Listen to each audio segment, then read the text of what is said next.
The giveaway for this video is a cat face on a 7x5 canvas that I painted a few years ago when I was playing around with some new acrylic colors and mediums I'd just bought. You can enter with the link below, but because this contest only lasts a week, the link will be removed after that. I'd painted a few kitty angels with acrylic paint in smaller arched frames, but I wanted to make a larger triptych. And I bought 3 decorative arches online from a man down in Texas. He said he made them from reclaimed wood and metal he'd soldered together. About 6 months later, I started seeing similar arches for sale online and realized that maybe the arches were more common than I'd thought. To make the small bottom frame, I cut a 5x7 wood frame in half, trimmed off a few inches from each side, and rejoined the pieces by drilling holes, inserting dowel pieces, and gluing them together. I joined the 4 frames into one by drilling holes into the sides and gluing and inserting short dowel pieces into the holes. I also screwed flat offset clips across the frame's edges to give added strength. I painted the frame with artist-grade acrylic gold paint. I didn't want the frame to look all shiny and new, so I mixed burnt umber paint with acrylic glazing medium and brushed it all over the gold.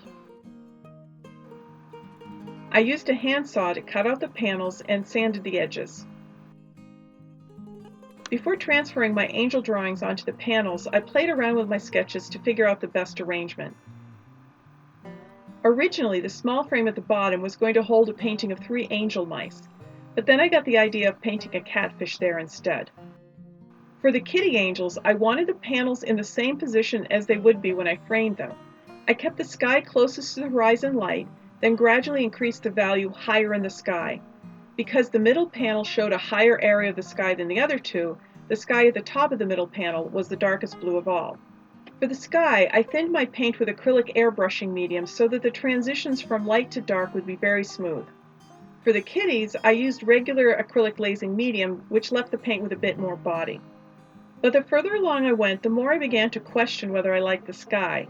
It was the smoothest transition I'd ever done with acrylic paint, and the finish was perfect. Maybe a little too perfect. It looked a bit too slick for where I wanted to go with the painting. The sky was too polished for the somewhat goofy cats. I decided to put the panels to one side until I could figure out what to do. I moved on to other projects while the panels collected dust. At this time, I had a studio in our lake camp. The place was so cold in the winter that I'd wear a coat while painting. But the camp was run down, so I didn't have to worry when paint got onto things, and I had plenty of room to work. Marina liked to hang out with me there as well and would even go wading sometimes. About a year after I started the painting, we decided to sell the camp. Somehow the panels all got separated from each other when I was clearing out my studio. By the time I found all the panels, 2 of them had scratches and one had white spots as if the surface had been sanded. I didn't want to chance the panels getting scratched anymore, so I decided to put them into the frame before I finished painting the panels. I used offset clips to secure the panels in place. I used flat offset clips to hold the 4 original sections of my frame together. Offset clips come in different sizes with screws that go into the frame. In the case of my triptych, I used 1/4-inch offset clips to hold the panels snugly in place. The back wasn't pretty, but the deep frame would protect the panel surfaces. The little fish panel was fine, so it was just the 3 cat angel panels that I needed to repaint. I hadn't written down which pigments I'd been using the years before, and because I get all excited whenever I come across a new color, I have over 100 tubes of different paints.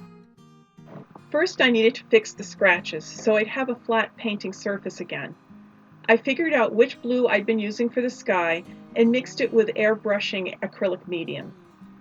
I gradually built up the area with glazes, allowing the acrylic to dry for an hour between each coat. It took me a day and a half to get it where I wanted. Acrylic paint darkens when it dries, so trying to mix a color to match paint that's already dried can be dicey. I painted 4 or 5 layers for the sky. I still kept the transition between the lighter blue near the horizon and the darker blue near the top of the sky, but I added more texture to my brush strokes so it wouldn't be as slick as it was before.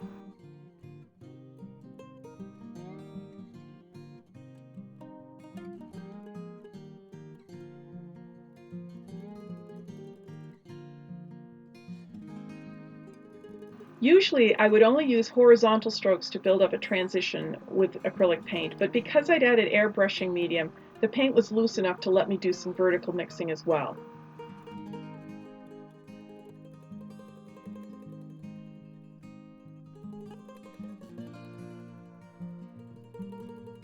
I didn't worry about painting around the angel cats as I plan to repaint them anyway. With the background sky finished, I started with the cat's wings. Because of the glare from my light source, in these photos I'm focusing on the panel least affected by the light, the Siamese cat angel.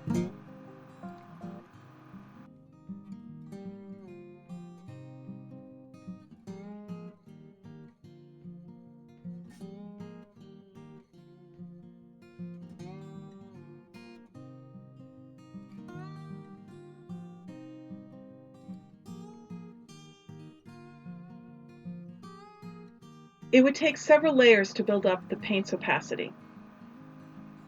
Here, I'm adding the same blue from the sky onto the wings. The shiny feathers would reflect the sky color.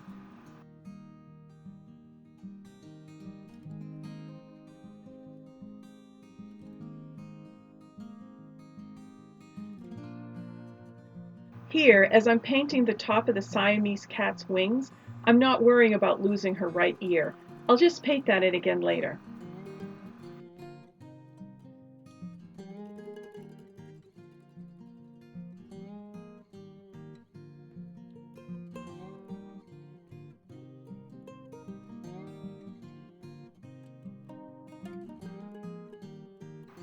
Here, I'm lifting some of the feather paint where her ear will go so that the surface won't be too rough later when I paint it in.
After the panels were finished, I repainted some places on the gold frame and glazed over the gold again with burnt umber and glazing medium.